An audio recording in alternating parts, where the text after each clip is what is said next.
అయితే మృతులలో నుండి సజీవులమనుకొని మిమ్మును మీరే దేవునికి అప్పగించుకొనుడి. మీ అవయవములను నీతి సాధనములుగా దేవునికి అప్పగించుడి. మీరు కృపకే గాని ధర్మశాస్త్రమునకు లోనైన వారు కారు గనుక పాపము మీ మీద ప్రభుత్వము చేయదు. దేవుని వాక్యము ఇంతటితో సరే.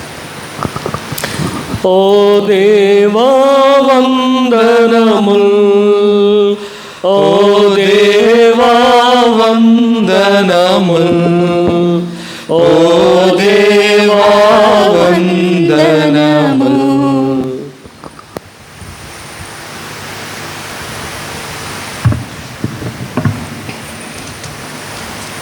సువార్త పాఠము. నేటి ఆరాధన కొరకు ఏర్పాటు చేయబడిన సువార్త పాఠముగా పరిశుద్ధ యోహాను సువార్త 12వ అధ్యాయము 20వ వచనం నుంచి 26వ వచనం వరకు గల సువార్త పాఠము విందాము. పరిశుద్ధ యోహాను సువార్త 12వ అధ్యాయము 20వ వచన ప్రారంభం. ఆ పండుగలో ఆరాధింపవచ్చిన వారిలో కొందరు గ్రీకు దేశస్థులు ఉండిరి. వారు గలిలయలోని బెత్సయిదా వాడైన ఫిలిప్పు వద్దకు వచ్చి, అయ్యా, మేము యేసును చూడగోరుచున్నామని అతనితో చెప్పగా, ఫిలిప్పు వచ్చి ఆంద్రేయుతో చెప్పాను. ఆంద్రేయు ఫిలిప్పును వచ్చి యేసుతో చెప్పిరి. అందుకు యేసు వారితో ఇట్లనెను, మనుష్య కుమారుడు మహిమ పొందవలసిన గడియ వచ్చి ఉన్నది. గోధుమ గింజ భూమిలో పడి చావుకుండిన ఎడల అది ఒంటిగానే ఉండును, అది చచ్చిన ఎడల విస్తారముగా ఫలించును. తన ప్రాణమును ప్రేమించువాడు దానిని పోగొట్టుకును. ఈ లోకంలో తన ప్రాణమును ద్వేషించువాడు నిత్య జీవం కొరకు దానిని కాపాడుకొనని మీతో నిశ్చయముగా చెప్పుచున్నాను. ఒకడు నన్ను సేవించిన ఎడల నన్ను వెంబడింపవలెను. అప్పుడు నేను ఎక్కడ ఉందునో అక్కడ నా సేవకుడును ఉండును. ఒకడు నన్ను సేవించిన ఎడల నన్ను వెంబడింపవలెను. అప్పుడు నేనును ఎక్కడ ఉందునో అక్కడ నా సేవకుడును ఉండును. ఒకడు నన్ను సేవించిన ఎడల నా తండ్రి అతన్ని గణపరచును. ఇంతటితో స్వార్థ పాఠం సరి. ఓ క్రీస్తు స్తోత్రములు, ఓ క్రీస్తు స్తోత్రములు, ఓ క్రీస్తు స్తోత్రములు. మనమందరూ అలాగే నిలబడి 135వ కీర్తన పాడుకుందాం. రండి సువార్త సునాదంతో అనే కీర్తన 135వ సంగీతం. రండి సువార్త సునాదముతో, రంజిలు సిలువని నాదముతో, తంబుర సితార నాదముతో, ప్రభు యేసు దయానిధి సన్నిధికి, ప్రభు యేసు దయానిధి సన్నిధికి. యేసే మానవ జాతి వికాసం, యేసే మానవ నీతి విలాసం, యేసే పతిత పావన నామం, భాసుర క్రైస్తవ శుభనామం. రండి సువార్త సునాదముతో, రంజిలు సిలువని నాదముతో, తంబుర సితార నాదముతో, ప్రభు యేసు దయానిధి సన్నిధికి, ప్రభు యేసు దయానిధి సన్నిధికి. యేసే దేవుని ప్రేమ స్వరూపం, యేసే సర్వేశ్వర ప్రతిరూపం, యేసే ప్రజాపతి పరమేశం, ఆశ్రిత జనముల సుఖవాసం.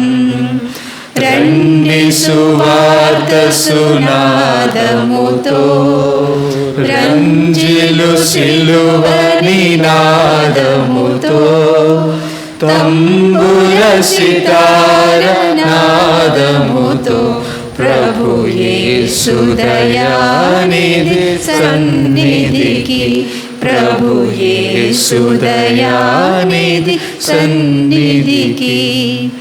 యేసే సిలువను మోసిన దైవం, యేసే ఆత్మల శాశ్వత జీవం, యేసే క్షమాపణ అధికారం, సారం దాసుల ప్రార్థన సహకారం. రండి సువార్త సునాదముతో రంజిలు సిలువ నినాదముతో తంబుర సితార నాదముతో ప్రభు యేసు దయానిధి సన్నిధికి ప్రభు యేసు దయానిధి సన్నిధికి యేసే సంగములో మన కాంతి యేసే హృదయములో ఘన శాంతి యేసే కుటుంబ జీవన జ్యోతి పసి పాపల జీవనమూర్తి. రండి సువార్త సునాదముతో రంజిలు సిలువ నినాదముతో భక్తుల భూతల స్వర్గం యేసే ప్రపంచ శాంతికి సూత్రం వాసిగా నమ్మిన జన స్తోత్రం. రండి సువార్త సునాదముతో రంజిలు సిలువ నినాదముతో తంబుర సితార నాదముతో ప్రభు యేసు దయానిధి సన్నిధికి ప్రభు యేసు దయానిధి సన్నిధికి.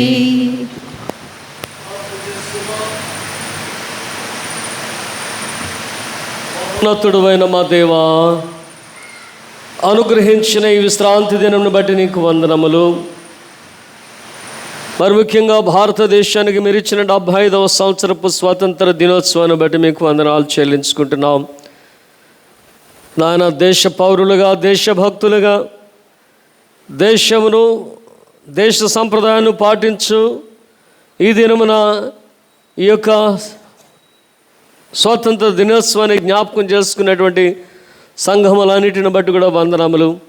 మా సంఘాన్ని బట్టి కూడా మీకు వందనాలు. ఆల్ సెయింట్స్ సంఘం నేను గణపరుచుకుని, దేశాన్ని గౌరవించుకుని నేను గణపరుచుకునేటువంటి ఈ సమయంలో నాయన నిన్ను మహింపరచు. మరొకసారి నీ వాక్య ధ్యానం కొరకు సిద్ధపడుచున్న మమ్మల్ని కనికరించమని వేడుకుంటున్నాం తండ్రి. అలాగే సమయంలో నాయన కుడి వచ్చిన జనులను మీరు దీవించండి నాయన. మరి యొక్క అవరోధాలను బట్టి రాలేకపోయినటువంటి వారు, అనారోగ్యాలను బట్టి రాలేకపోయినటువంటి వారు, ఆయా పరిస్థితులను బట్టి రాలేకపోయిన వారిని క్షమించండి. నిశ్చితమైతే మరొక వారంలో మేము కలుసుకునే భాగ్యాన్ని దయచేయండి. అలాగే నేడు దినమున కుడి వచ్చిన జనులందరినీ మీరు దీవించండి.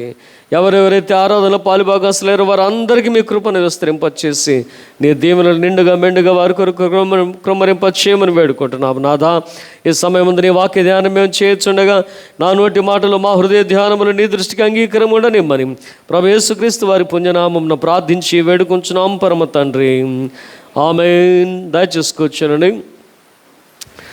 మరి ఈరోజు మనకి ఇవ్వబడినటువంటి ధ్యానాంశం బాప్తిసం.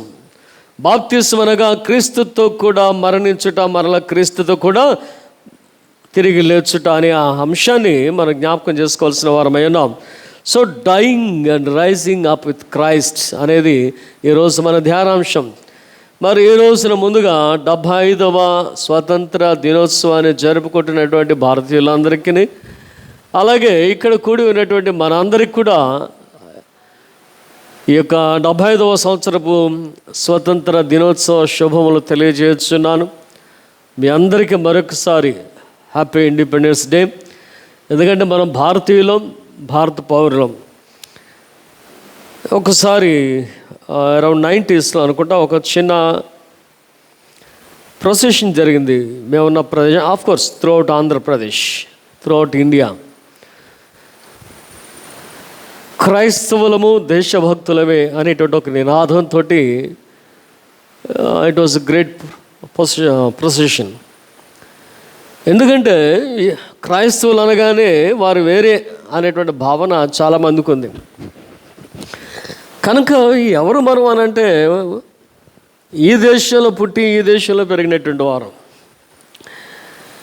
విదేశానికి వెళ్ళి అక్కడ 15 సంవత్సరాలు ఉంటేనే సిటిజన్షిప్, గ్రీన్ కార్డ్ హోల్డరు అనేటువంటి పదాలు చెప్తున్నారే. తాతల నాటి నుంచి 4-5 దశలుగా లేదంటే తరాలుగా ఉన్నటువంటి మనం, అంటే మనకు తెలిసి మన తాత ముత్తాతలు తెలిసి 4-5 తరాలు, దాని ముందు వాళ్ళ తాతలు ముత్తాతలు. కనుక క్రైస్తవులుగా మనం ఉన్నటువంటి కాలం మనం జ్ఞాపకం చేసుకున్నట్లయితే, భారతీయులుగా ఉన్న తర్వాతే మనం క్రైస్తవ్యంలోకి వచ్చామనేది మనం అందరూ జ్ఞాపకం చేసుకోవాలి. Some Christians they create some kind of problems. అది క్రైస్తవులు అందరూ కూడా జ్ఞాపకం చేసుకోవాలి. We should not create any problem.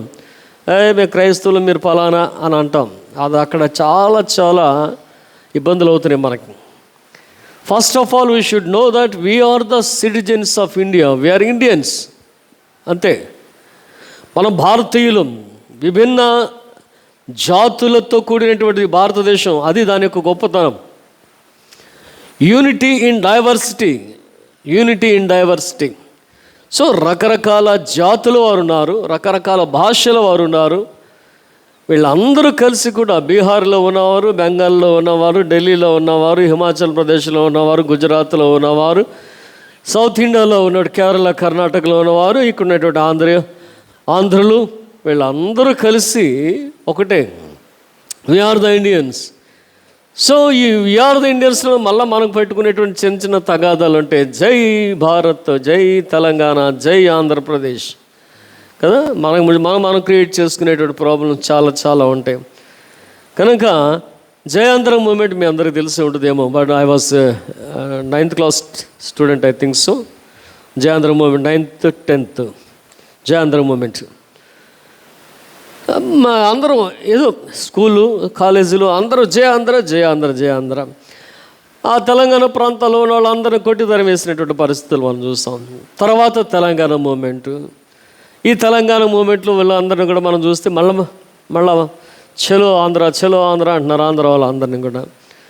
So వారి వారి పరిస్థితులు ఎక్కడో ఒక చోట ఒకటి చిన్న ఇబ్బంది పెట్టి, ఒక ఉద్యమం లేకపోతే ఆ ఉద్యమకారులకి మనుగడ ఉండదు. సో ఉద్యమాలు రేపుతూ ఉంటారు, ఉద్యమాలు వస్తూ ఉంటాయి. కొన్ని జెన్యూన్గా వస్తూ ఉంటాయి, కొన్ని క్రియేట్ చేసుకునే వస్తూ ఉంటాయి. కానీ మన వలన ఎప్పుడు కూడా ఉద్యమం రాకూడదు.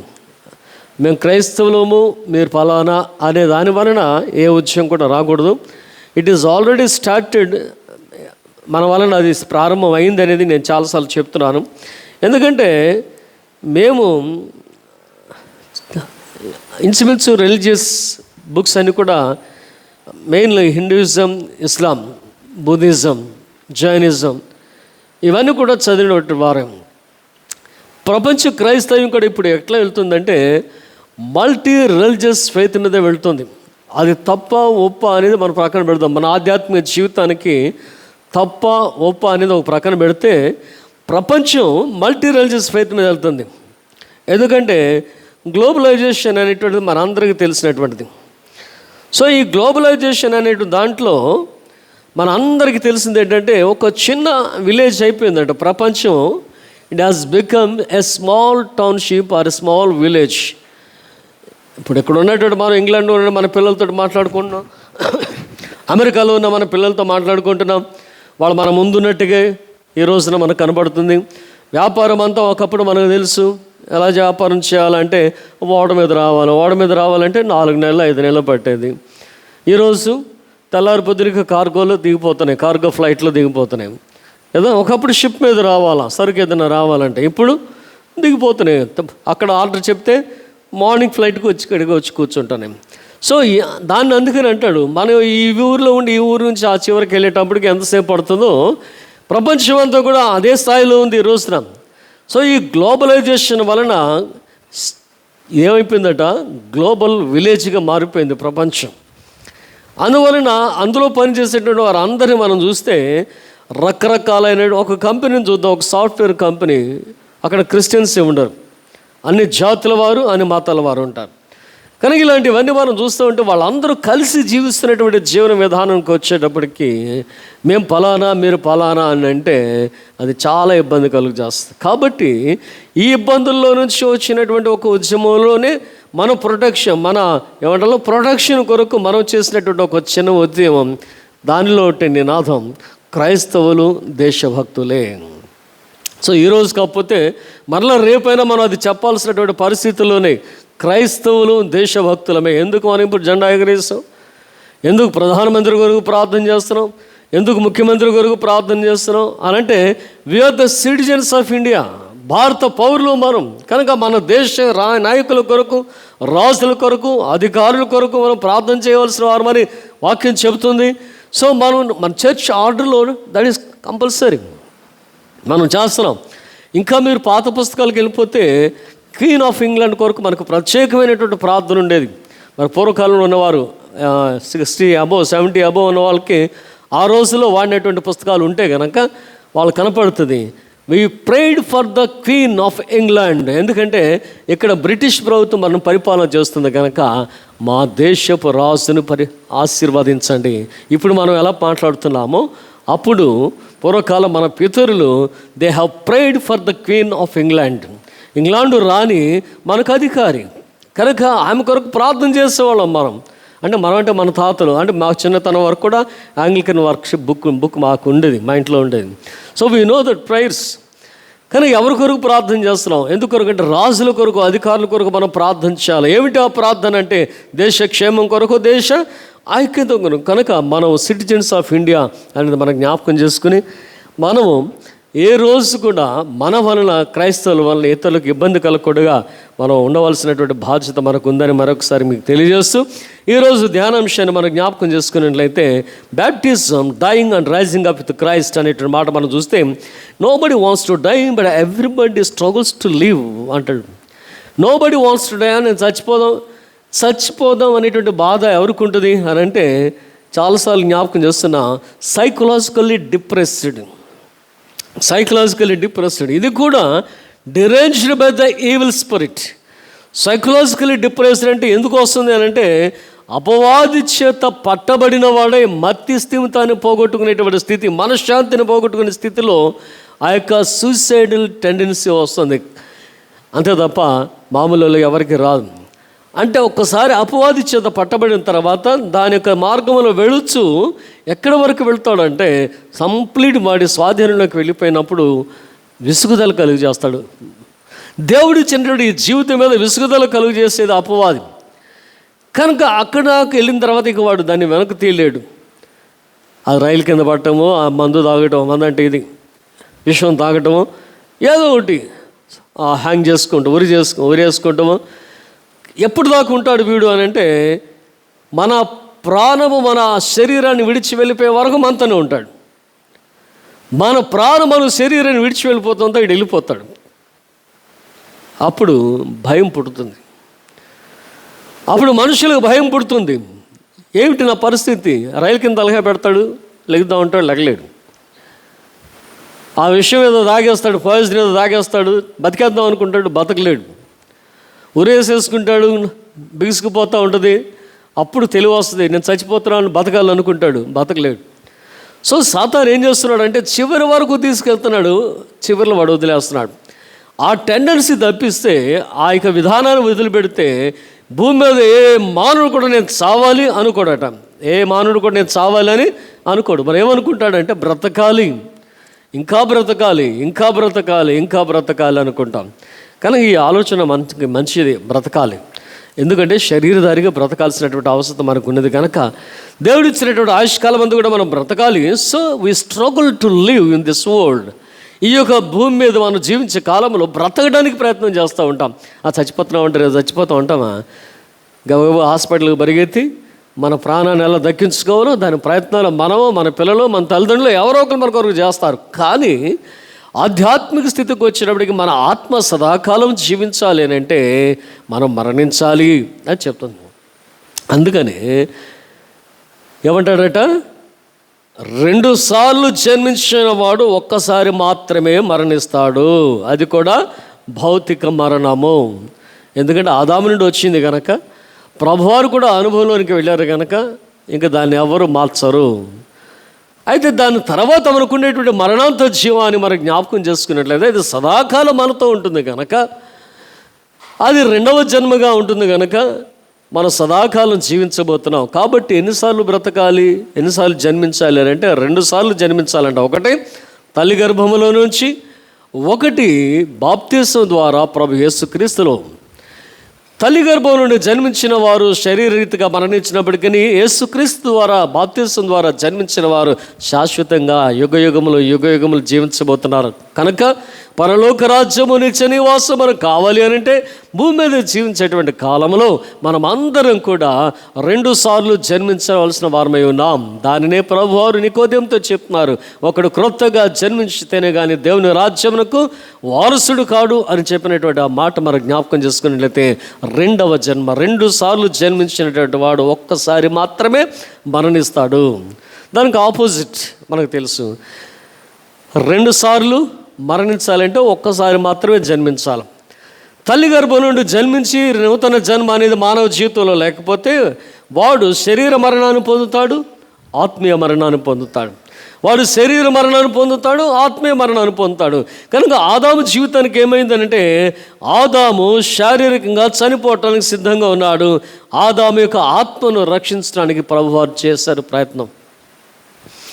ఆ తోటలోనికి వచ్చి బలి అర్పణ చేసి ఆ యొక్క చర్మపు చొక్కాయలు వారు కుట్టించడం గల కారణం ఏమిటంటే ఆదాము శారీరకంగా చచ్చిపోక మునిపే రక్షణ ప్రణాళికలోనికి దేవుడు తీసుకోవాలి అనేటువంటి ఉద్దేశంతో దేవుడు వారికి చర్మపు చొక్కాయలను తొడిగించాడు. చర్మం ఎక్కడి నుంచి వచ్చేది? బలి అర్పణ లేకుండా జంతువుని చంపకుండా చర్మం రాదు కదా. అనగా ఏ దేవునిలో బలి అర్పణ జరిగింది అనేది మనం అందరం కూడా తెలుసుకోవాలి. అందుకని ఆదాము ఆధ్యాత్మిక మరణం నుంచి తప్పించబడినటువంటి వాడే శారీరక మరణాన్ని పొందుకున్నాడు. మరలా యేసుక్రీస్తు వారు వచ్చి తీసుకుని వెళుతున్నప్పుడు ఎప్పుడు అనంటే ఆయన ఆరోహణయ్యే ముందుగా ఆయన 3 దినాలు సమాధిలో ఉన్నప్పుడు ఆదామును తీసుకుని వెళ్ళి పరదేశంలో పెట్టాడు. అబ్రహామును తీసుకుని వెళ్ళి పరదేశంలో పెట్టాడు. పితరులందరినీ తీసుకుని ఇది వీరందరూ కూడా ఒక్కసారి మరణించినటువంటి వారే. 2వ మరణం వారికి ఉండదు. మనం కూడా అలాగ 2వ మరణం పాలు కాకుండా ఉండాలంటే బాప్తిస్మం అనే దాన్ని మనం జ్ఞాపకం చేసుకుంటూ శారీరకంగా లేదా శారీరక జీవితంలో ఆధ్యాత్మికంగా పాపం కొరకు చనిపోయిన వారమై ఉండాలా అనే దానిని మనం చూస్తాం. Dying is the beginning of Christian disciples where the world understands dying as the end of everything. క్రైస్తవ విశ్వాసం ఏంటంటే చనిపోవటం అనేది మన విశ్వాసానికి ప్రారంభం. అయితే లోకానికి ఏమిటంట it is the end for everything. ప్రతి దానికి కూడా ముగింపు. చావు తర్వాత ఏముందండి అంట. సో ఈ వైరాగ్యాన్ని మాట్లాడేటటువంటి వారు ఏముందండి, ఎక్కడుందండి, ఏముందండి అనేటువంటి మాట ఉంటారు. కానీ క్రైస్తవ విశ్వాసంలో సమస్తం కూడా తర్వాత జీవితమే. ఇక్కడ ఉండేది 70 ఏళ్ళు 80 ఏళ్ళు, తర్వాత శాశ్వత కాలం ఉండేది పరలోక రాజ్యం అనేది మనం జ్ఞాపకం చేసుకుంటే దానిలో ఉండాలనుకునే ప్రతి ఒక్కరు కూడా యేసునందు జన్మించాలి. దానినే బాప్తిస్మం అన్నాం. దానినే నీటి ద్వారాను ఆత్మ ద్వారాను అంటాడు. నీటి ద్వారాను ఆత్మ ద్వారాను ఆత్మ బాప్తిస్మం పొందుకోవాల్సినటువంటి అవసరత ఉన్నది అనేది మనం చూస్తాం. ముందుగా నీటి బాప్తిస్మాన్ని గురించి మనం జ్ఞాపకం చేసుకున్నట్లయితే ఇక్కడ 7వ అధ్యాయం 13వ వచనాన్ని మనం చూద్దాం ఒకసారి. ఆ దినమందే నోహు కుమారులకు షేమును, హామును, యాఫెతును, నోహు భార్యయు వారితో కూడా అతని 3 కోడళ్లను ఆ ఓడలో ప్రవేశించిరి. In the self same day. ఆ దినమందే అనేటువంటి మాటలు ఏ దినము అని అంటే ఇక్కడ మరలా మనం జ్ఞాపకం చేసుకుందాం. ఆ జల ప్రవాహం భూమి మీదకి వచ్చినప్పుడు నోహు 600 ఏండ్ల వాడు అంటాడు. అప్పుడు దేవుడు మాట్లాడుతున్నాడంట. మొదటి వచనం చూద్దాం. ఈ తరం వారిలో నీవే నా ఎదుట నీతిమంతుడు అయినట్టు చూచిదని గనుక నీవును నీ ఇంటి వారును ఓడలో ప్రవేశించుడి అంటాడు. ఎప్పుడు నోహు యొక్క 600 సంవత్సరం 2వ నెల 7 దినములో 7వ దినమేనా 7th డే అది 17th day of the month. ఆ రోజున ఆయన ఓడలోనికి ప్రవేశించాను. 10వ వచనం చూడండి ఒకసారి. 7 దినములైన తర్వాత ఆ జల ప్రవాహం భూమి మీదకి వచ్చాను. నోహు వయసు యొక్క 600 సంవత్సరము 2వ నెల 17వ దినమున మహా అగాధ జలములని ఊటలని ఆ దినమునందనే విడవబడిను. So that was the day. 600 సంవత్సరం 2వ నెల 17వ తారీఖు. 600 సంవత్సరం 2వ నెల 17వ తారీఖు. ఇది ఏ రోజు? సబ్బాతా, శుక్రవారమా, మంగళవారమా, బుధవారమా, సోమవారమా? మనల్ని కన్ఫ్యూజ్ చేసేటువంటి చర్చ్ ఆఫ్ క్రైస్ట్ వాళ్ళు కానీ యెహోవా విట్నెస్ వాళ్ళు కానీ దీనికి కొంచెం క్లారిటీ ఇవ్వచ్చు. ఎవరైనా సరే, నోహు యొక్క 600 సంవత్సరం 2వ నెల 17వ దినం, అది ఏ దినం? సోమవారమా, మంగళవారం, బుధవారమా, వారంలో ఏ దినం? పాత నిబంధనలు ఎప్పుడు కూడా నెలలో జరిగినటువంటి దినాలు చెప్తున్నాడు కానీ వీక్ డేస్ గురించి ఎప్పుడు మాట్లాడలేం. అది మనందరూ కూడా మరొకసారి జ్ఞాపకం చేసుకోవాలా. No one should be confused with this wrong doctors. ఎవరితో కూడా ఏ విధమైనటువంటి ఏమన్నా చలనం మన జీవితాలకు రాకూడదు అనేది జ్ఞాపకం చేసుకుందాం. కనుక ఇది 2వ నెల 17వ దినం ఆయన జీవితంలో. 600 సంవత్సరం 2వ నెల 17వ దినం భూమి మీదకు వర్షం దిగి వచ్చింది. ఆ వర్షం దిగి వచ్చేటువంటి 7 రోజుల ముందు దేవుడు పిలిచాడట. ఏమని చూడండి ఒకసారి, మరలా మొదటి వచనానికి వెళ్దాం.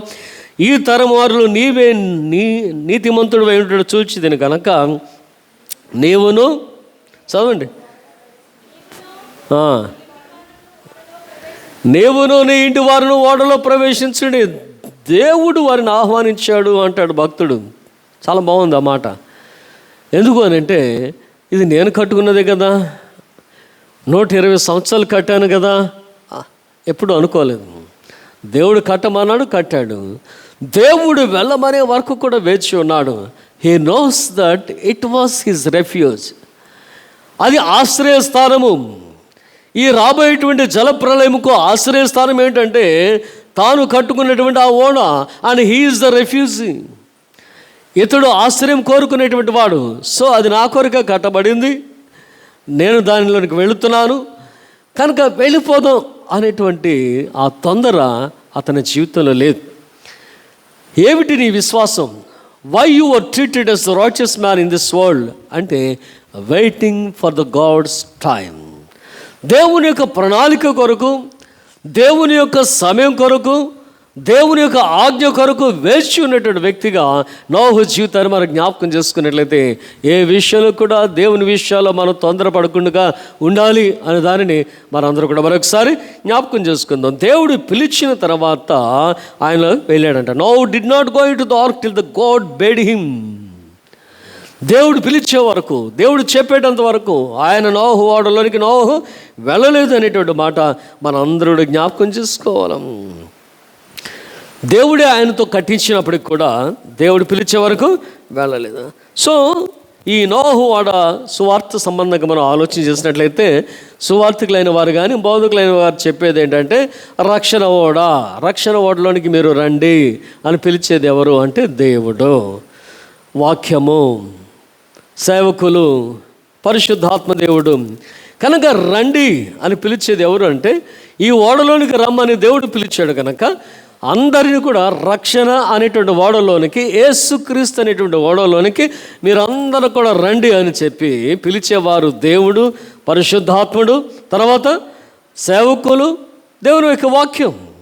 ఇవి లోనికి రండి అనేటువంటి ఆహ్వానించేటువంటి గొప్ప ఆహ్వానంగా మన అందరం జ్ఞాపకం చేసుకున్నట్లయితే ఇక్కడ మనం 10వ వచనాన్ని మరొకసారి చూద్దాం. 7 దినములైన తర్వాత ఆ ప్రవాహ జలంలో భూమి మీదకి వచ్చాను అంటాడు. నోవహు ప్రవేశించిన తర్వాత there is a span of 7 days. 7 దినముల సమయం ఇచ్చాడంట దేవుడు. ఎవరి కొరకు అంటే నోహ గారు వచ్చాం కదా, వచ్చారా తలిపేసేయండి అని అనలా దేవుడు కదండి. నోహ వచ్చాడు తలిపేసేయండి అనలా. 120 సంవత్సరాలు సువార్త ప్రకటించిన తర్వాత God has given 1 more week or 7 days time to the entire world that they may be repented. వారు తిరిగి మారు మనసు పొందుకోవాలని, వారు నోహు ఓడలోనికి రావాలని, నోహుతో పాటు రక్షించబడాలని దేవుడు అదనంగా 7 దినముల యొక్క ఏమనాలి కాల పరిమితిని ఇచ్చాడు. That what we call the period of grace. Actually నోహు వెళ్ళిన రోజున ఆ పక్షులు పశువులు అన్నీ ముందు వెళ్ళిపోయినాయి. దేవుడు చెప్పాడు నోహు నువ్వు కూడా వెళ్ళిపోమన్నాడు. నోహు కూడా వెళ్ళిపోయాడు. మరి ఎందుకు తలిపేయలేదు అని అంటే గ్రేస్ పీరియడ్ అనేది చూడాలా. ఇక్కడ మనందరూ జ్ఞాపకం చేసుకోవాలి. ఉదయకాల సమయంలో still we are in the grace period. రక్షణ సంకల్పంలో మనం ఇంకనూ కృపకాలంలో ఉన్నాం. కానీ కృపకాలం అనేటువంటి మనం రక్షించబడటానికి దేవుని సన్నిధికి లేదా క్రీస్తులోనికి చేరుకోవాల్సినటువంటి అవసరత ఉన్నది అని దాన్ని మనం జ్ఞాపకం చేసుకున్నట్లయితే, it shall be but 7 days. They had only 1 week more. కేవలం 1 వారం మాత్రమే ఉందట. ఎవరైనా రాగలిగితే ఈ 1 వారం రోజుల్లో నోహు అగ్ని రావాలి. నోహుకి లోకానికి ఎంత సంబంధం? వ్యత్యాసం ఏమిటంటే 7 దినములు ఇచ్చాడు. మరి 7 దినములు అంటే ఆయన దృష్టిలో ఎంతో మనకు తెలియదు, కానీ God has given 7 days time, 7 days more time ఇంకనూ రక్షించబడవలసిన వారి కొరకు. 120 సంవత్సరాలు చెప్పాం కదా, ఎన్నోడు ఎన్నిపోతాడు, రండి మీరు తలిపేసేయండి అని అనలా. మనమైతే ఆ తొందర చేసేస్తాం. ఏంటని ఎంతకాలం చెప్తారండి? 120 సంవత్సరాలు చెప్పారు, ఇంకేమని చెప్తారు? వేసేయండి, తలిపేసేయండి అని అనలా. ఎంత కృప కలిగిన దేవుడు మీ దేవుడు, ఎంతో కృప కలిగిన దేవుడు మన దేవుడు. Still there are people those who have to come into the ark. దేవుని ఎందుకు రావడానికి, క్రీస్తు దగ్గరికి రావడానికి ఇంకా అనేక మంది ఉన్నారు. వారందరికీ సమయం ఇస్తున్నటువంటి దేవుడు మన అందరి జీవితాలకు కూడా సమయం ఇచ్చాడు. దాన్ని మనం జ్ఞాపకం చేసుకుంటే ఇట్స్ గ్రేస్ పీరియడ్. కనుక దేవుని రాకడ సమయం అయిపోయిందని మనకు తెలుసు, కానీ కృపాకాలంలో మనం ఉన్నాం అనేది మనం జ్ఞాపకం చేసుకుంటూ చివరికి వస్తే ఏమంటాడు చూడండి, దేవుడు నోహును ఆ ఓడలో మోసి ఉంచెను అంటాడు. 17 చూడము ఒకసారి.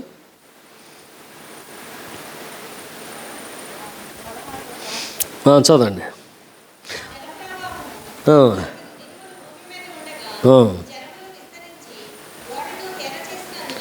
ఓడను తెలజేసినందున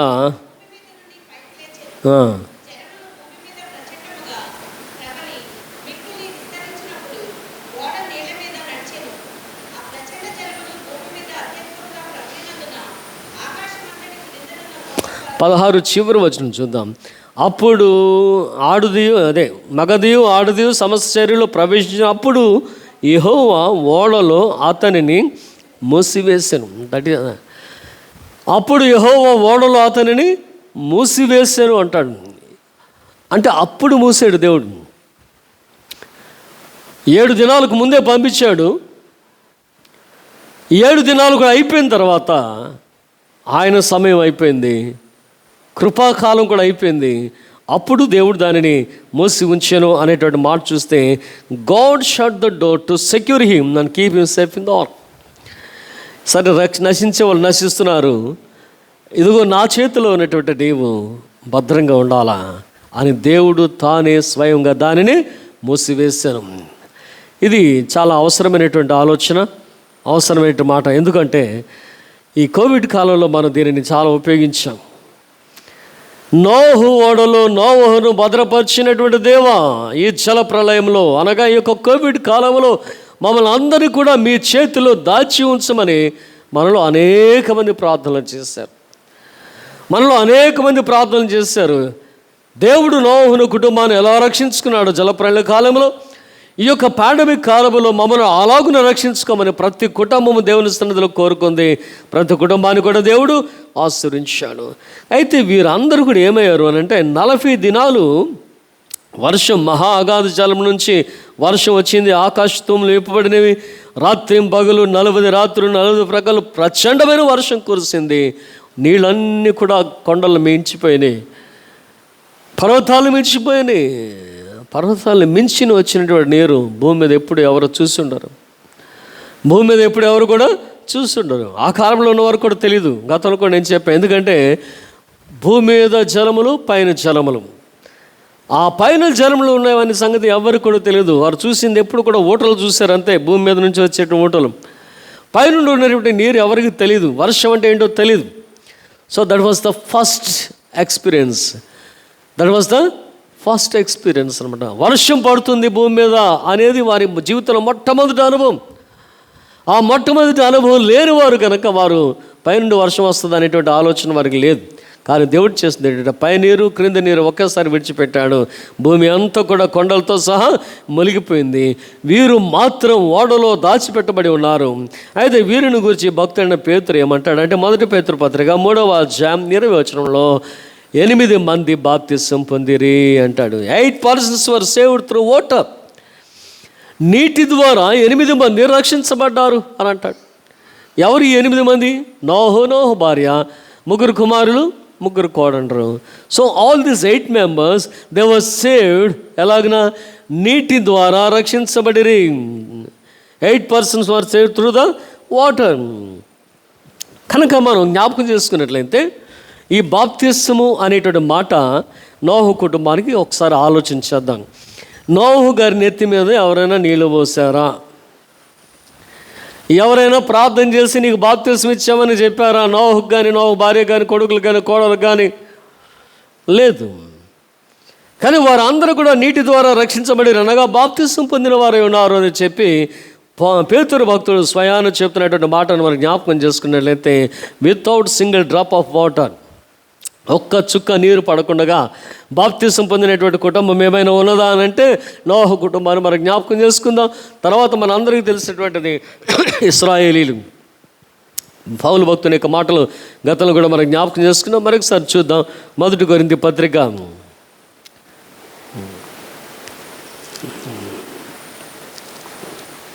10వ అధ్యాయం. అంతేనా? 10ఏనా? మొదటి పదే, రెండో పదే? చూడండి ఒకసారి.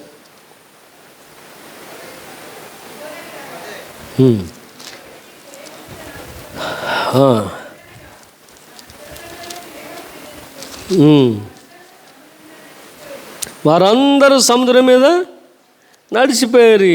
సహోదరులారా, అందరూ మోషేని బట్టి మేఘములు సముద్రంలోను బాప్తిస్మం పొందిరి. అందరూ ఆత్మ సంబంధమైన ఒకే ఆహారమును భుజించిరి. కనుక మన కమ్యూనియన్కి దీన్ని ఉపయోగిస్తాం, బాప్తిసానికి దీన్ని ఉపయోగిస్తాం. ఎందుకంటే వాళ్ళు తీసుకునేటువంటి మన్నా కమ్యూనియన్లో పార్ట్ కాదు. అది వాళ్ళు త్రాగినటువంటి బండలో నీళ్ళు కమ్యూనియన్లో పార్ట్ కాదు. కానీ భక్తుడు ఏమంటాడంటే వారందరూ ఒకే బండలోని తాగారు, వారందరూ కూడా ఒకే ఆహారాన్ని భుజించారు అని చెప్పి అంటూ ఆ బయట వచ్చినప్పుడు అంటారు, పితరులందరూ మేఘం క్రింద ఉండేరు, వారందరూ సముద్రంలో నడిచిపోయి అందరూ మోషేని బట్టి మేఘములోను సముద్రంలోను బాప్తిసం పొందిరి. కానీ ఈ బాప్తిసాన్ని మనం జ్ఞాపకం చేసుకున్నప్పుడు వారందరూ కూడా బాప్తిసం పొందిరి అంటాడు. ఇక్కడ నోహు కుటుంబం మీద ఎవరైనా నీళ్లు చల్లి బాప్తిసం ఇచ్చారా? లేదంటే యోర్దానును దాటినటువంటి 30 లక్షల మంది మీద ఎవరైనా నీళ్లు చల్లి బాప్తిసం ఇచ్చారా అనంటే ఎవ్వరూ చేయలా. నోహు కుటుంబం రక్షించబడినది బాప్తిసం ద్వారా. ఇశ్రాయేలీయులు రక్షించబడ్డారు బాప్తిసం ద్వారా అనేటువంటి మాటలను మనం జ్ఞాపకం చేసుకున్నట్లయితే, all under cloud all passed through the sea and all were baptised. అందరూ కూడా బాప్తిసం పొంది ఉన్నారు. కానీ ఈ రోజున మనల్ని గలిబిలి చేస్తున్నటువంటి వారిని మనం జ్ఞాపకం చేసుకుంటూ మనకు విశ్వాసాన్ని మరొకసారి స్థిరపరచుకుందాం. అది ముంపుడు బాప్తిసమైనా, చిలకరింపు బాప్తిసమైనా, అది చిన్నపిల్లల బాప్తిసమైనా, అది పెద్ద పిల్లల బాప్తిసమైనా, పెద్దవారి బాప్తిసమైనా, బాప్తిసం అనేది బాప్తిసమే. ఒకటే మన గుర్తు, తండ్రి, కుమారుడు, పరిశుద్ధాత్ముడు అనేటువంటి నామమును సేవకుడు పలికాడా లేదా? ఆయన చేయబెట్టి ప్రార్థన చేసేటప్పుడు చిలకరించినా, నీళ్లు క్రొమ్మరించినా, నీటిలో ముంచినా, నీటిలోంచి లేపినా ప్రొనౌన్సియేషన్ తండ్రి, కుమారుడు, పరిశుద్ధాత్మ నామం ప్రకటించబడిందా లేదా అనేటువంటి మాటను మనం జ్ఞాపకం చేసుకున్నట్లయితే ఈ మాట మన అందరి జీవితాలకి అవసరం. What Peter and Paul says, the ceremony was over and all they were baptised. ఏంటి మీరు చెప్పిందంటే అయిపోయిందండి వాళ్ళందరికీ బాప్తిసం అన్నాడు. అంతే పేతురు గారు. అయ్యా వాళ్ళు 8 మందికి బాప్తిసం అయిపోయింది అన్నాడు. పౌలు గారు ఏమంటాడు, 30 లక్షల మందికి బాప్తిసం అయిపోయింది అంటాడు. మోషే గారు ఏమన్నా తల చేతులు పెట్టి ప్రార్థన చేశాడా, నీళ్ళు జల్లాడా అంటే అవి కుడి ఎడమల గోడలుగా నిలబడి కానీ ఏ మాత్రం కూడా వారి మీద నీళ్ళు చుక్క పడలేదు. కానీ it was treated as the baptism. అనేటువంటి మాట మనం జ్ఞాపకం చేసుకున్నట్లయితే నోహు జీవితాన్ని మనం చూస్తున్నాం. నోహు దానిలో ప్రవేశించిన తర్వాత నోహుకు దేవుడిచ్చినటువంటి గొప్ప భాగ్యం రక్షణ. జలప్రళయంలో నుండి రక్షించబడిన వాడిగా ఆయన పొందుకున్నటువంటి ఆ యొక్క దీవెన మనం చూస్తే రక్షించబడినటువంటి కుటుంబం నోహు కుటుంబం. ఎవరి ద్వారా అంటే ఈ రోజున మనం పొందుకోబోయేటువంటి బాప్తిసం ద్వారా. అలనాడే బాప్తిసం పొందుకున్నట్టు నోహు ఐగుప్తు దేశాన్ని బయలుదేరి వచ్చి ఎర్ర సముద్రం దాడుతున్నటువంటి ఇశ్రాయేలు పొందుకున్నటువంటి బాప్తిసం ప్రభువారి నుంచి తీసుకున్నటువంటి బాప్తిసంతో సమానం అనేది మనం జ్ఞాపకం చేసుకున్నట్లయితే ఈ బాప్తిసంలో ఉండవలసినటువంటి సత్యం ఏమిటంటే మరణము, జీవము. ఈ బాప్తిసంలో ఉండవలసిన సత్యం ఏమిటంటే మరణము, జీవము. మరణించావా, తిరిగి లేచావా, ఈ రెండు మాత్రం చూడాలా. Whether it is infant or adult, అది it is sprinkling or immersion, ఏమి చేసినప్పుడు కూడా అనుభవంలోనికి వచ్చావా లేదా అనేటువంటి మాట మనం జ్ఞాపకం చేసుకున్నట్లయితే ఒకే ఒక్క మాట, దీని అర్థాన్ని మనం అందరూ కూడా చాలాసార్లు జ్ఞాపకం చేసుకుంటున్నాం. బ్యాప్టైజో అనేటువంటి మాట మనం జ్ఞాపకం చేసుకున్నట్లయితే వాష్డ్ అన్నాడు, కడగబడినటువంటి స్థితి, అది మనందరి జీవితంలో ఉన్నదా లేదా అని అంటాడు. దీనికి నెగిటివ్గా మనం వెళితే ఈ యొక్క సున్నతి అనేటువంటి సంస్కారాన్ని గురించి పేతురు మాట్లాడతాడు. శరీరమందు పొందినటువంటి సున్నతి కాదు, కానీ హృదయమందు పొందినటువంటి సున్నతి అంటాడు. శరీర సున్నతి బాహ్య సున్నతి, హృదయ సున్నతి అంతరంగ సున్నతి. కనుక దేనికి ప్రాముఖ్యం ఇస్తున్నారు మీరు అని అంటే, జరిగినది ఏమిటంటే హృదయమందు జరిగినటువంటి సంస్కారం. హృదయమందు జరిగినటువంటి సంస్కారం, బాప్తిసం అనేది హృదయమందు చేయబడినటువంటి సంస్కారం. కానీ ఈ సంస్కారంలో మనం పొందేటువంటి రెండు అంశాలు, ఒకటి మరణము, మరొకటి పునరుద్ధానం. దానినే ఇక్కడ మనం చూద్దాం. రోమీయులకు రాయబడిన పత్రిక 6వ అధ్యాయం ఆ ప్రారంభ వచనాలు మనం చూస్తే 2వ వచనం దగ్గర చూద్దాం. క్రీస్తు యేసులోనికి బాప్తిసం పొందిన మనమందరం ఆయన మరణంలోనికి బాప్తిసం పొందితామని మీరు ఎరుగురా అంటాడు. కానీ ఏమిటి బాప్తిసం అని అంటే, యేసు వారి యొక్క మరణములో పాలిభాగస్తులగుట. ఏమిటి బాప్తిసం అని అంటే, యేసు వారి యొక్క మరణములో పాలిభాగస్తులగుట. ఇది మనం బాప్తిసం ఇచ్చే ముందు ఈ వచనాలు మనం చదువుతాం. బాప్తిసం పొందు వారి యొక్క విధులు ఏమనగా అనేటువంటి మాటలు చదువుతాం, వారి యొక్క వాగ్దానాలు చదువుతాం. అంటే దాని భావం ఏమిటంటే, యేసుక్రీస్తులోనికి బాప్తిసం పొందామంటే ఆయన మరణంలో కూడా బాప్తిసం పొందాం అనేది అర్థం. అందుకోసం ప్రభువారు జబదేవు కుమారులు అడిగారట, మాకేమిటి, ఇదిగో మమ్మల్ని ఇద్దరు కూడా చెరొక వైపును కూర్చోబెట్టుకో అన్నప్పుడు ఆయన అన్నాడట, నేను పొందబో బాప్తిసం మీరు పొందగలరా, నేను త్రాగు గిన్నెలో ఉంది మీరు త్రాగలరా అంటే, can you follow me with this baptism and with this communion అంటాడు. ఏమిటి అదంటే, ఆయన యొక్క మరణ పునరుద్ధానములో, ఆయన యొక్క మరణ పునరుద్ధానం. కనుక మరణ పునరుద్ధానంలో అనుభవం మన జీవితంలో ఉన్నదా లేదా అనేది మనం అందరూ కూడా జ్ఞాపకం చేసుకుంటే, ఈ 3వ వచనంలో అంటాడు, క్రీస్తు యేసులోనికి బాప్తిసం పొందిన మనమందరము ఆయన మరణంలోనికి బాప్తిసం పొందిన వారమై ఉన్నాం, లేదా పాలిభాగస్తులమై ఉన్నాం. కాబట్టి తండ్రి మహిమలను క్రీస్తు మృతులను ఎలాగూ లేపబడినో అలాగే మనము నూతన జీవనం పొందిన వారు నడుచుకున్నట్లు మనం బాప్తిసం వల్ల మరణంలో పాలు పొందుటకు ఆయనతో కూడా పాతి పెట్టబడితే, ఇది మన అందరి జీవితాల్లో కావాల్సినటువంటి అనుభవం. చిన్నప్పుడు తల్లిదండ్రులు బాప్తిసం ఇచ్చినప్పుడు మనకు తెలుసో తెలియకపోవచ్చు, లేదు పెద్దవారు అయిన తర్వాత మనం తీసుకున్న తర్వాత మనం నిలకడగా ఉండవచ్చు, ఉండకపోవచ్చు. కనుక నిలకడగా ఉండటం అనేది మన అందరి జీవితాల్లో సాధ్యమా అనంటే, ఎంతవరకు నిలకడగా ఉండగలం అనేది మన అందరి జీవితాల్లో ఎవ్వరు కూడా చెప్పలేరు. అయ్యా మరణం వరకు కూడా నేను నమ్మకంగా ఉంటాను అని చెప్పి దేవుని ఎదుటి చెప్తాం, సంఘం ఎదుటి చెప్తాం. కానీ వ్యక్తిగత జీవితానికి వచ్చినట్టుగా మనం అందరం కూడా ఎక్కడో ఒక చోట దారి తప్పేటట్టు వారం అవుతున్నాం. ఇది మనం జ్ఞాపకం చేసుకోవాలా. మనమే కాదు, సంఘాలన్నీ కూడా జ్ఞాపకం చేసుకోవాలా. దారి తప్పకుండా 40 ఏళ్ళు 50 ఏళ్ళు 70 ఏళ్ళు మన జీవితంలో ప్రయాణం చేస్తామని చెప్పడం అనేది వ్యర్థం. దారి తప్పకుండా ఎవరు లేరు. నోటి మాటల వలన, చేతల వలన, క్రియల వలన, కంటి చూపుల వలన దారి తప్పకుండా జీవించినటువంటి క్రైస్తవుడు భూమి మీద లేడు. కేవలం మనం మరణాన్ని దాటి వెళుతున్నామంటే దాని అర్థం ఏంటంటే, యేసుక్రీస్తు వారి యొక్క కృపను బట్టి. కనుక ఏమంటాం మనం ఇప్పుడంటే, బాప్తిసం తీసుకున్నా, రక్షణలోకి వచ్చామని చెప్పినా, మనం అందరం కూడా కడుగబడినటువంటి పాపులం అనేటువంటిది జ్ఞాపకం చేసుకుని అనుదినము కడుక్కోవడానికి ప్రయత్నం చేయవలసినటువంటి వారం. ఈ యొక్క అనుభవంలో ఈ మరణము, ఈ పునరుద్ధానం అనేది మన జీవితాలకి అవసరం అనేటువంటి మాట మనం జ్ఞాపకం చేసుకుంటూ 7వ వచనాన్ని చదువుకుందాం. 7వ వచనము, చనిపోయిన వాడు పాప విముక్తుడని తీర్పు పొంది ఉన్నాడు. చనిపోయిన వాడు పాప విముక్తుడని తీర్పు పొంది ఉన్నాడు. మనం కనుక నిజంగా చనిపోతే మనం పాపములో విడుదల పొందుకునేటువంటి వారమే.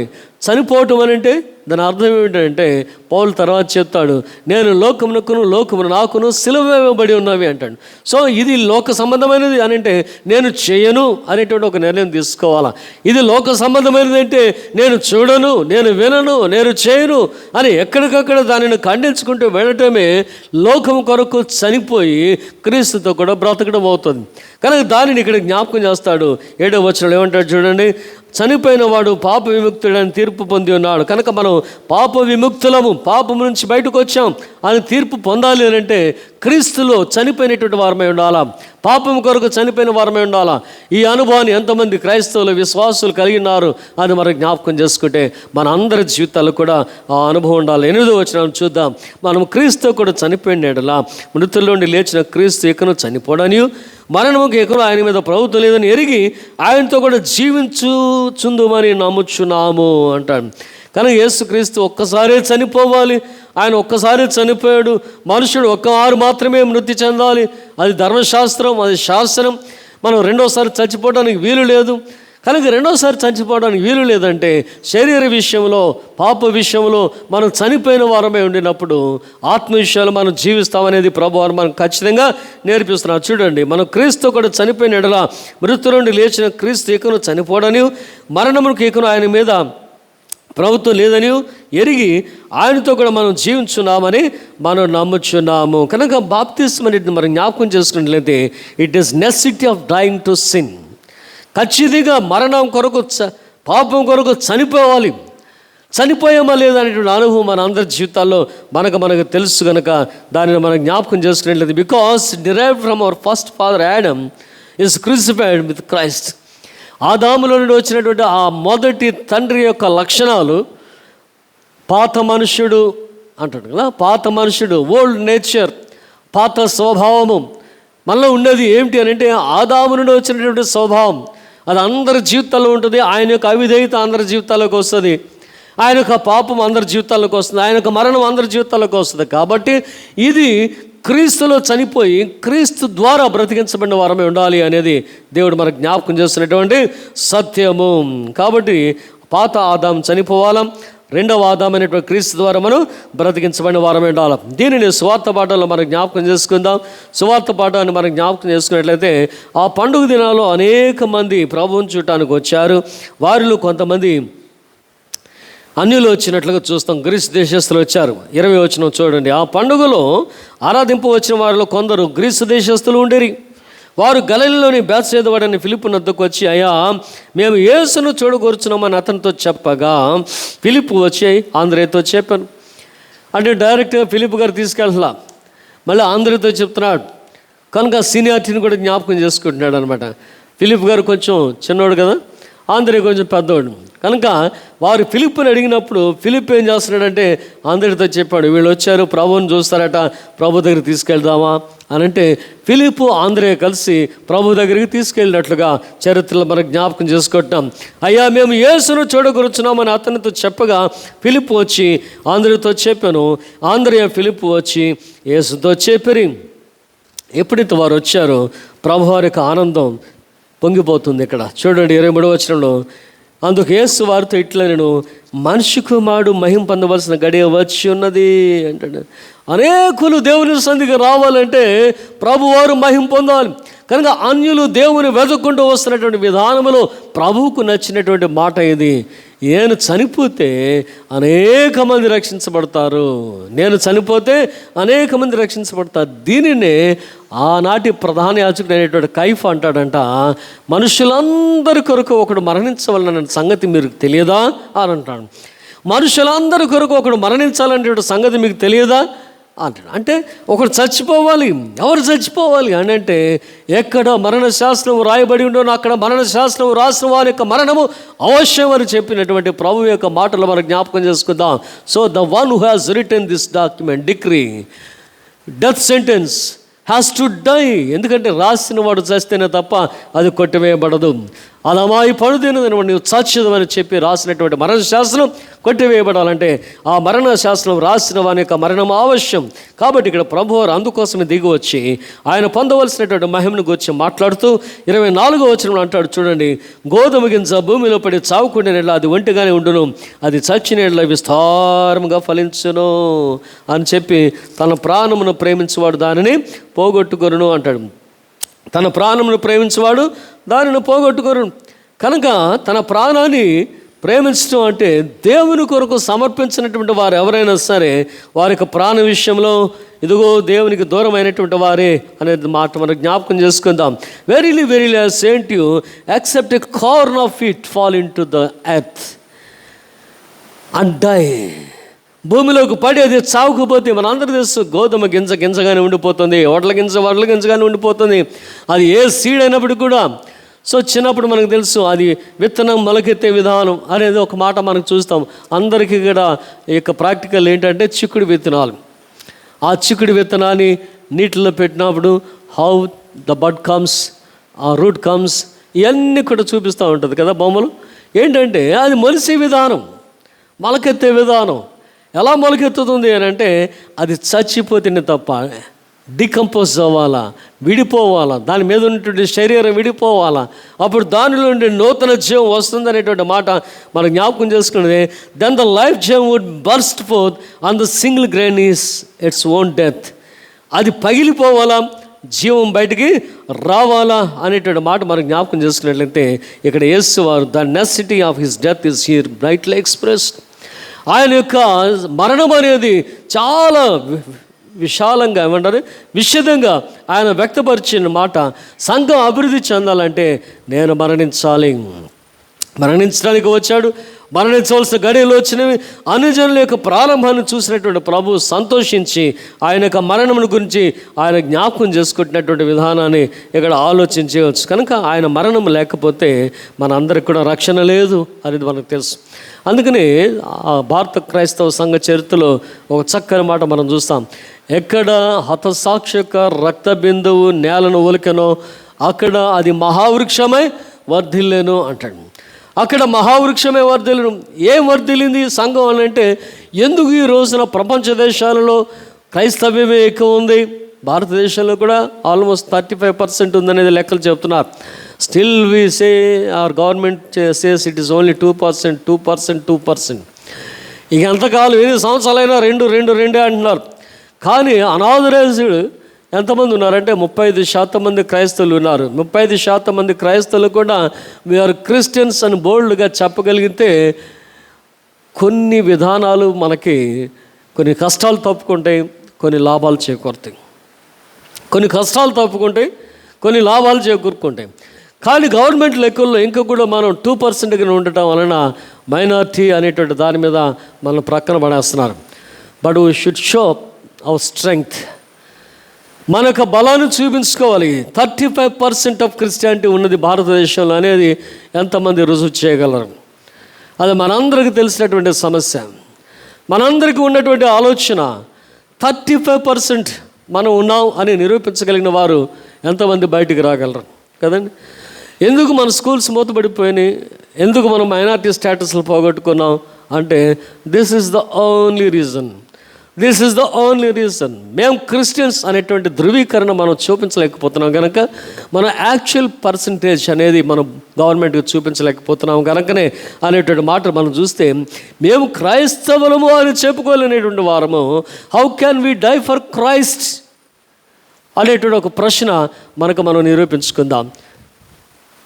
సుప్రీంకోర్టు ఏదో ఇచ్చిందట మరి ఈ మధ్యలో, మరి ఎంతవరకు ఇంప్లిమెంట్ అవుతుందో తెలియదు. కానీ నిజంగా అది ఇంప్లిమెంట్ అయితే బీసీసీ ఉన్న వాళ్ళు చర్చికి వస్తారు, ఇక తర్వాత ఎవరు రారు. ఇక బీసీసీ సర్టిఫికేట్ ఉన్న వాళ్ళు మాత్రమే చర్చికి వస్తారు అది ఇంప్లిమెంట్ అయితే కనుక. మరి అది ఎంతవరకు ఇంప్లిమెంట్ అవుద్దో ఎక్కడ ఉందో తెలియదు, కానీ తీర్పులు వస్తున్నాయంట.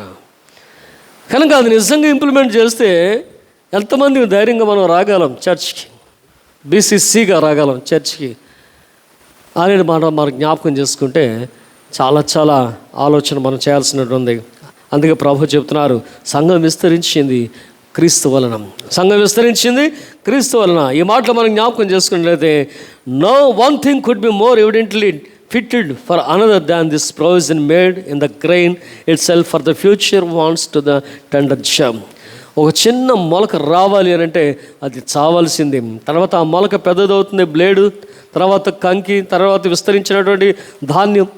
వీటన్నిటికి కారణం ఆ గింజ చావటమే. అది చావకపోతే రాదు అనేది మనం చూస్తే, క్రీస్తు అనేటువంటి గింజ భూమి మీద పడింది కనుకనే క్రైస్తవ సంఘం మొలిచింది. ఇదే మహావృక్షమైంది. దాని వెనకాల పడినటువంటి గింజలు హతసాక్షుల గింజలు. దానిలో పాలిభాగస్తులుగా మనం ఉన్నామా లేదా అనేది మనం జ్ఞాపకం చేసుకున్నట్లయితే, మరొకసారి నీటి ద్వారా పొందేటువంటి బాప్తిసం వెనకాల మనం పొందవలసినటువంటి ఆత్మ బాప్తిసం ఉన్నది అనేది జ్ఞాపకం చేసుకుంటూ, మోషే యొక్క జీవిత చరిత్ర ఒక్క మాట నేను చూపించి ముగించేస్తాను. నిర్గమకాండం 2వ అధ్యాయం 10వ వచనానికి వచ్చినప్పుడు, వచ్చినప్పుడు అక్కడ రాయబడుతున్న మాటలు మనం చూస్తే, ఆ తల్లి పెంచి తీసుకొచ్చింది. 10వ వచనం చదవండి తీస్తే,